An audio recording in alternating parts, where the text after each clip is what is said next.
ಇನ್ನು ಬಿಡೋದಿಲ್ಲ ಬಿಡೋ ಮಾತೇ ಇಲ್ಲ ಅಂತ ಪ್ರಧಾನಿ ಮೋದಿ ಮೇಲಿನ ಮೇಲೆ ಹೇಳ್ತಾ ಇದ್ದಾರೆ. ಪಹಲ್ಗಾಮ್ನಲ್ಲಿ ಉಗ್ರರು ನಡೆಸಿದಂತ ರಾಕ್ಷಸಿ ಕೃತ್ಯಕ್ಕೆ ಪ್ರತೀಕಾರ ಪಡೆಯೋದಾಗಿ ಪುನರುಚ್ಚರಿಸಿದ್ದಾರೆ. ಮತ್ತೊಂದು ಕಡೆ ಸದ್ಯ ರಾಷ್ಟ್ರೀಯ ತನಿಖಾ ದಳ ಕೂಡ ಇದೀಗ ತನಿಖೆಗೆ ಇಳಿದಿದೆ.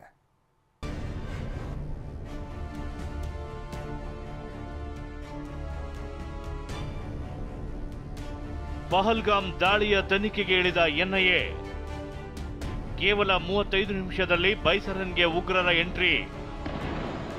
ಕ್ರೌರ್ಯ. ಜಮ್ಮು ಕಾಶ್ಮೀರದ ಪಹಲ್ಗಾಮ್ನಲ್ಲಿ ನರಮೇಧ ನಡೆಸಿದ ಉಗ್ರರ ಕ್ರೌರ್ಯ ಮತ್ತಷ್ಟು ರಿವೀಲ್ ಆಗಿದೆ.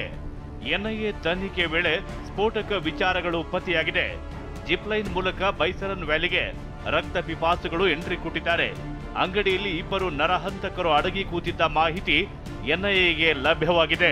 ಕೆರ್ನಾಗ್ ಫಾರೆಸ್ಟ್ ಏರಿಯಾದಿಂದ ನಂಬರ್ ಪ್ಲೇಟ್ ಇಲ್ಲದ ಬೈಕ್ನಲ್ಲಿ ಬಂದಿದ್ದ ಇಬ್ಬರು ಕ್ರಿಮಿಗಳು ಕೇವಲ 35 ನಿಮಿಷದಲ್ಲಿ ಬೈಸರನ್ ವ್ಯಾಲಿಗೆ ಲಗ್ಗೆ ಇಟ್ಟಿದ್ರು.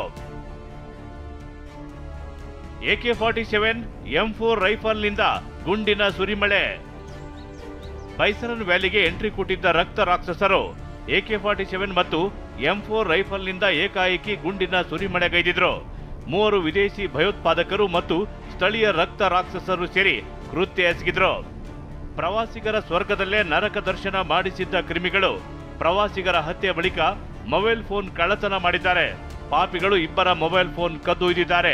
26 ಪ್ರವಾಸಿಗರ ರಕ್ತ ಹರಿಸಿದ ಪಹಲ್ಗಾಮ್ ದಾಳಿಯಲ್ಲಿ ಪಾಕ್ ಕೈವಾಡ ಬಯಲಾಗಿದೆ.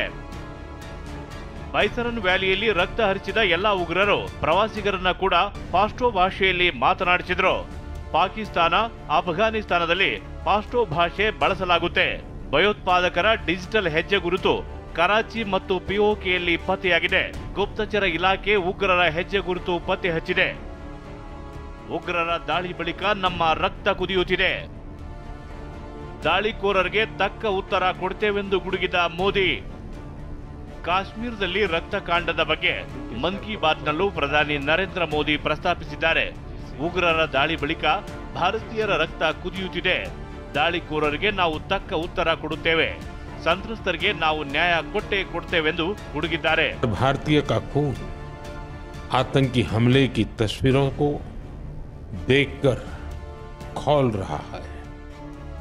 मैं पीड़ित परिवारों को फिर भरोसा देता हूं, उन्हें न्याय मिलेगा, न्याय मिलकर रहेगा.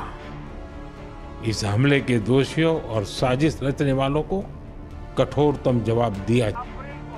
ಮೊನ್ನೆಯಷ್ಟೇ ರಕ್ತ ರಾಕ್ಷಸರನ್ನ ಹುಡುಕಿ ಹೊಡೆಯುತ್ತೇವೆ ಎಂದು ಮೋದಿ ಗುಡುಗಿದ್ರು.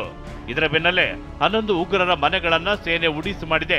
ಇಂದು ಮತ್ತೆ ಪ್ರಧಾನಿ ಮೋದಿ ನರರಾಕ್ಷಸರ ವಿರುದ್ಧ ಕೆಂಡ ಕಾರಿದ್ದು ಪ್ರತೀಕಾರದ ಎಚ್ಚರಿಕೆ ನೀಡಿದ್ದಾರೆ.